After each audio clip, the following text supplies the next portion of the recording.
Call me stupid, yes, you can call me sheep. You can say I'm lazy, you can say I'm weak. 'Cause I won't break, no, I know I won't wait. You're in trouble, babe.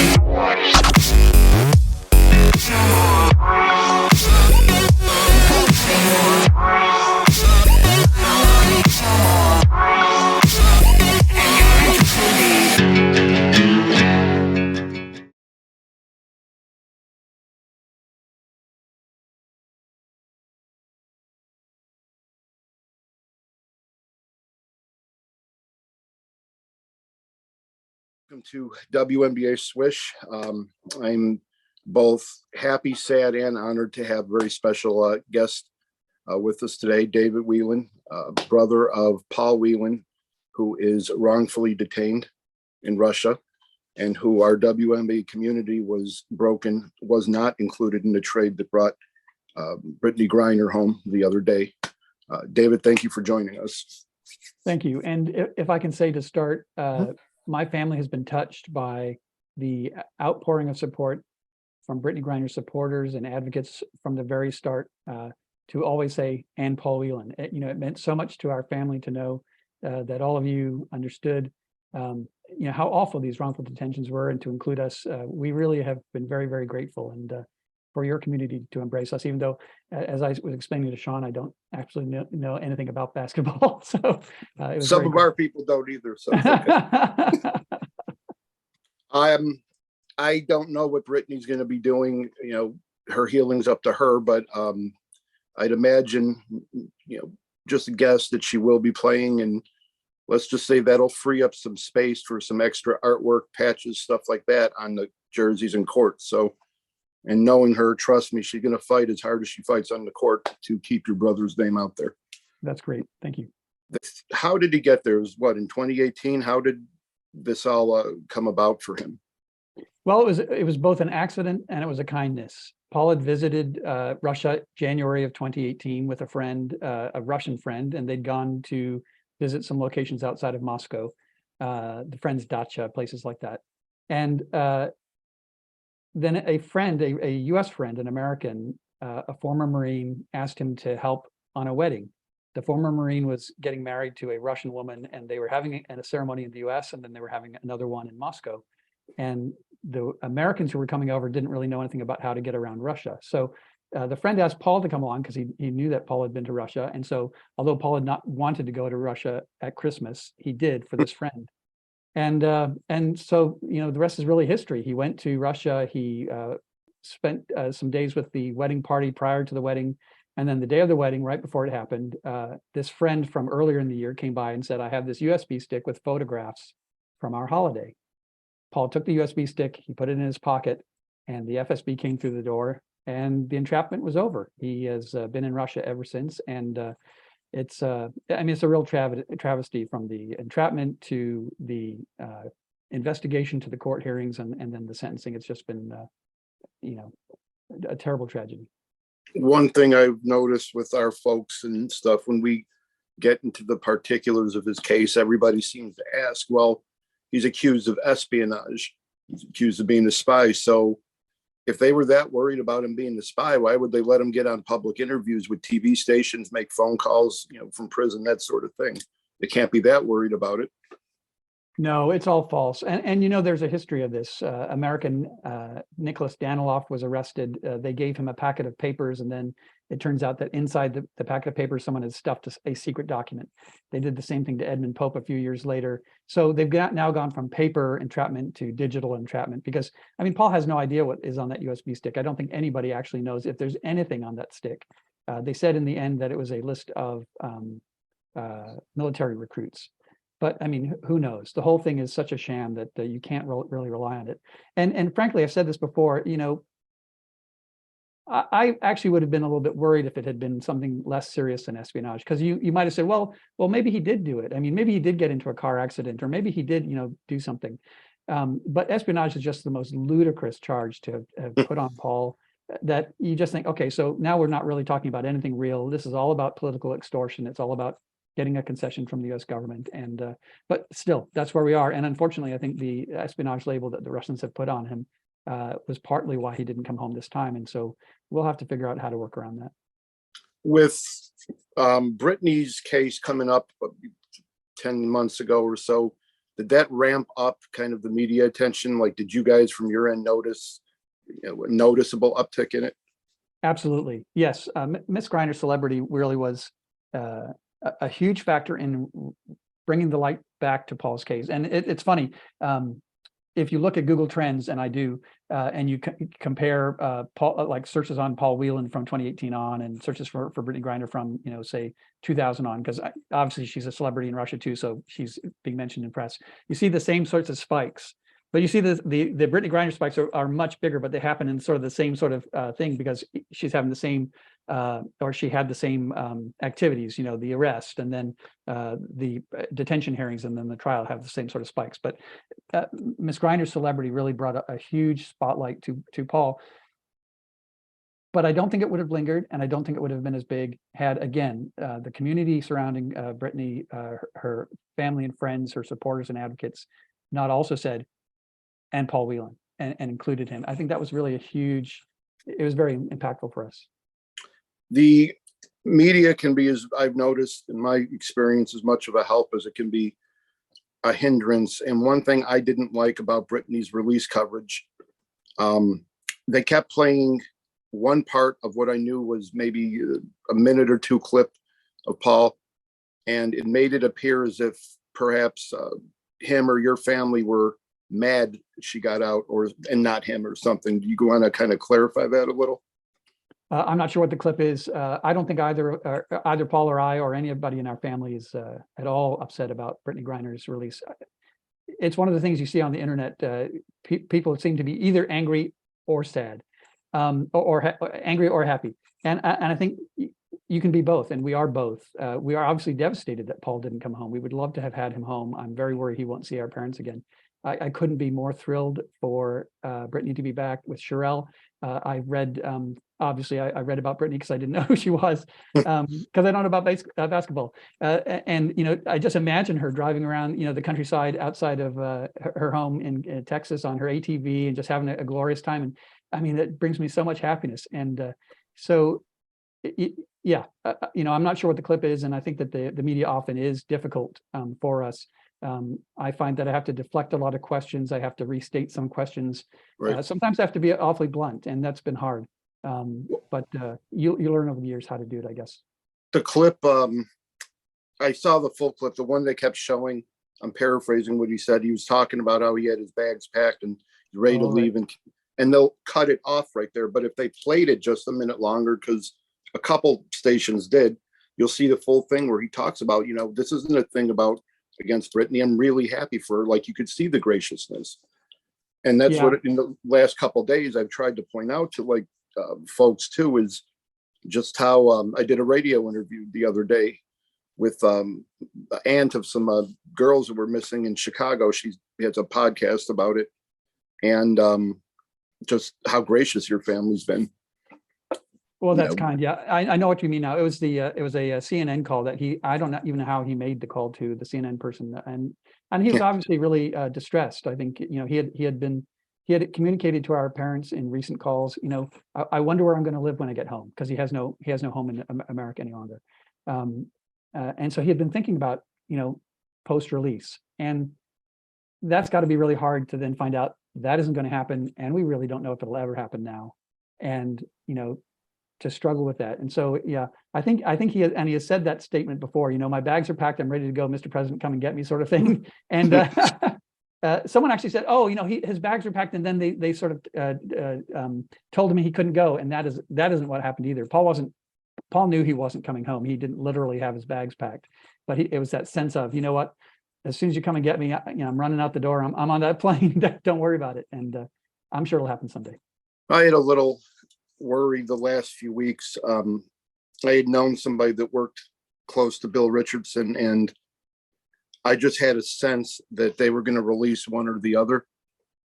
Russia has a fascination with playing mind games in the public, So I was just kind of worried they would try to do that to create some political issue and division, either Brittany's release and it hurts Biden with the suburban conservatives, or Paul's release and it hurts Biden with, the Black or LGBTQ community.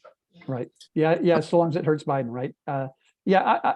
We have been worried about that too, and I knew, actually, I shouldn't say I knew because that sounds really pompous, but I was very confident that the proposal that the State Department had put out, if it really was a 2-for-1 offer from the U.S. government to Russia, was never going to work because Russia always demands parity. So it would have been a 2-for-2 or a 3-for-3 or however many.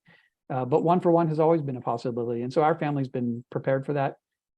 And yeah, we didn't really know what the outcome would be, but it wasn't a huge surprise, even though it was a huge disappointment for Paul. Have you gotten any sense of the Biden administration has put out that they're putting together some creative ideas on how to include new things in trades? Do you have any idea what types of things they're referring to? I don't know, and I'm curious too. I think some people have said, "Well, are we back to step one? Are we starting over with Paul?" And we absolutely aren't. No. I often think that where we are now is that we've sort of beaten a path partway into the forest, and we've tried a bunch of things, and we've sort of cleared some more space, and we can actually see the forest a lot better than we used to be able to see it. And we've still got to get through that forest, but it's clearer than it was. So we know that they're not going to get Konstantin Yaroshenko or Viktor Bout because they've sent those two back. Right. We know that they've gone through a list of other people, Roman Seleznev, Nikitin, Vinnik, all these other people who are already in Bureau of Prisons custody. And Russia didn't bite for any of them for Paul. So in a sense, we've eliminated a bunch of possible candidates. So the future choices are smaller, and I'm not sure where they'll come from, but it could be things like, for example, Norway recently arrested and has charged with espionage a Russian, and they think that he is a Russian spy that is now in Norway. Sweden has just arrested 2 potential Russian spies. So if it is really an espionage issue, and either of those 2 cases turns out to actually, once they're processed through the legal system in those countries and it is actually proven, if either of those countries is willing to release that person to Russia on behalf of America as an ally in order to get Paul home, that could be one of those creative ideas. Again, I don't have any idea if that's what would happen, but I think that's where they're starting to think is, well, what else is out there? And then, of course, there's other things other than people, because it doesn't have to just be that sort of crass, I guess. President Obama took diplomatic properties from the Russian government at the end of his administration, essentially said, you're using these for spying, we're not going to have it, or whether it's sanctions. And so, maybe they give them back, or maybe they release lower some other sanctions on some other people in the Russian government, or whatever it is. So I think that there are things that the U.S. government can do. It's a complicated relationship, and it doesn't mean there aren't answers. Well, another thing, a factor I think that's kind of emerging, but you don't hear talked about a lot, is the war in Ukraine is not going well for Putin, and he needs or will need to start building up some PR wins, because it's very obvious in the Russian public that it's not. So this Viktor Bout thing he can spin. They showed him, for different reasons with some champagne and different things. I think that could probably play a factor that works in our favor too. Yeah, absolutely. And I think what we know now, based on President Putin's statement just recently, is that it was the FSB who was doing this negotiation. It was not a diplomatic discussion, which is how it normally is between the State Department and the Ministry of Foreign Affairs. So we know that it was Mr. Bortnikov, who is the head of the FSB, who was doing this, and it was his crew who messed up the Ukraine invasion in the first place. It was them who said, "Oh yeah, Ukraine's going to greet you with flowers and champagne," and it's been very, very different. So I think, as you say, this was a face-saving initiative. FSB has a little bit of a win. They've bought back a little bit of credibility. That's important to President Putin, obviously, who is from the FSB. So so maybe we can give them another face-saving opportunity again if we catch a spy or have some other resource that the Russian government needs for their domestic audience. One of the things for Brittany that our fans were very shaken by in her family the last few weeks is she was being sent to I forget which IK whatever in Moldova somewhere.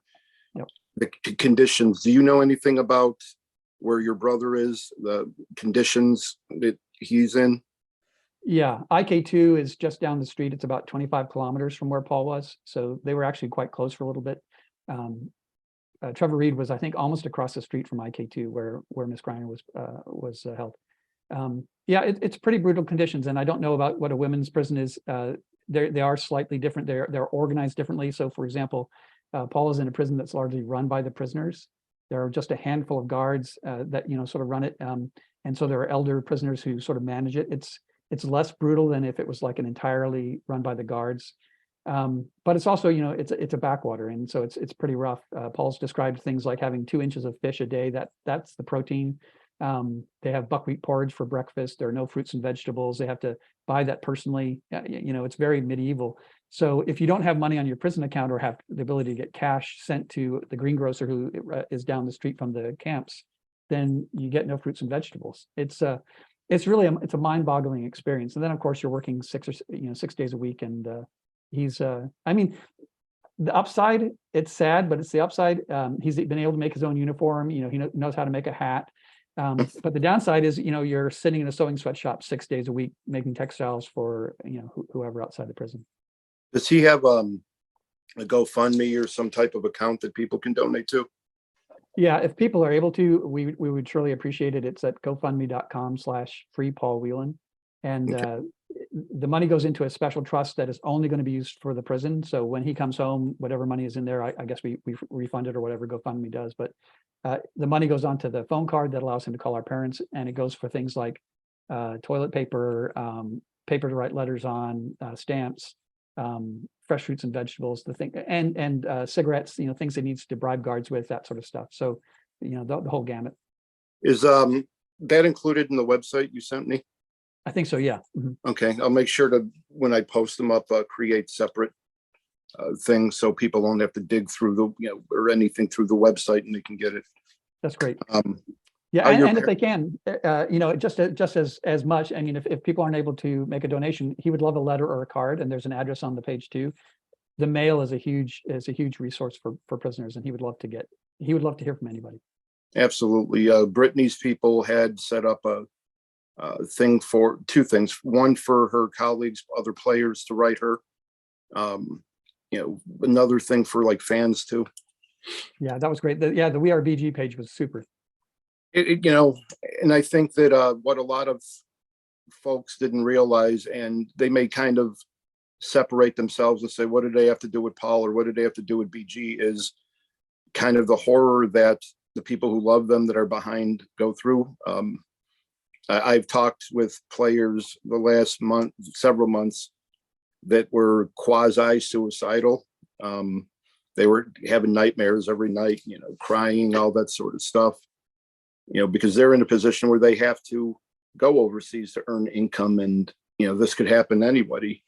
I know your parents are elderly. How are they holding up? Did they get to talk to Paul at all, or how does that go?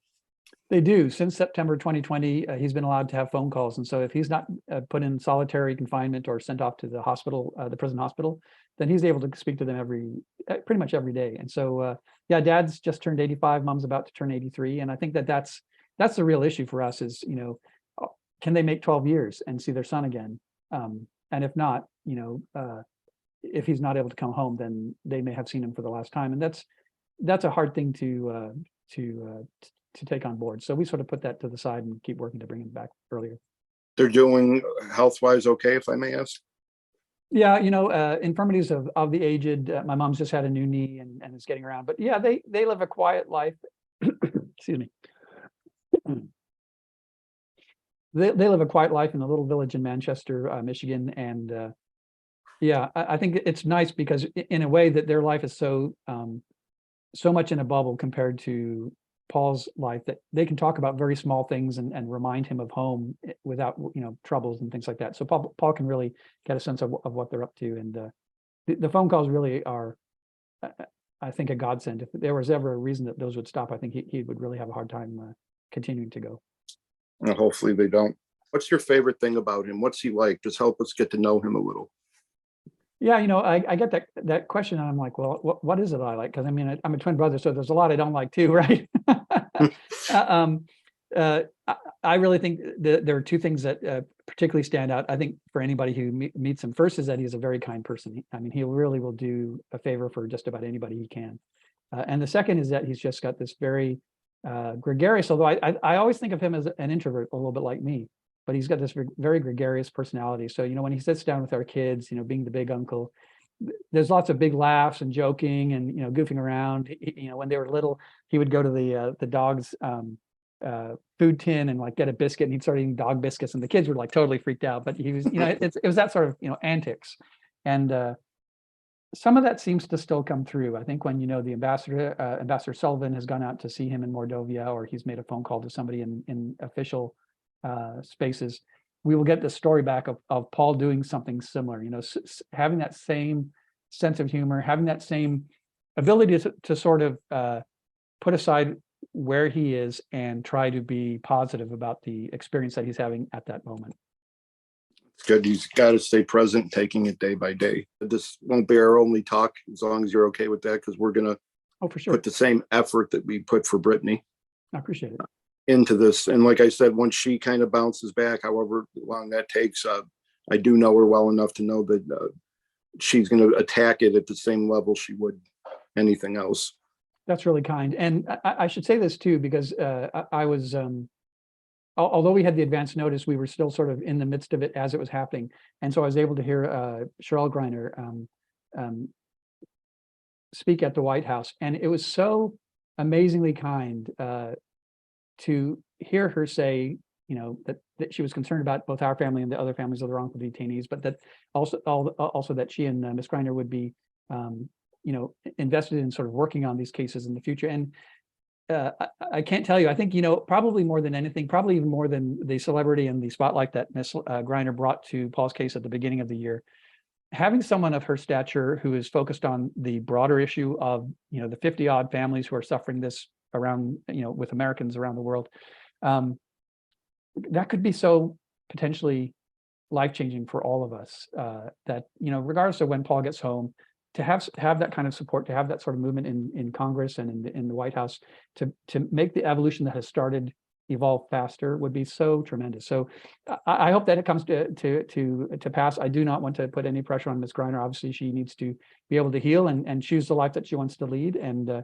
I know some of it will be on ATVs, but just the idea that she would be willing to do that even at this point of her return is just really, really generous and kind.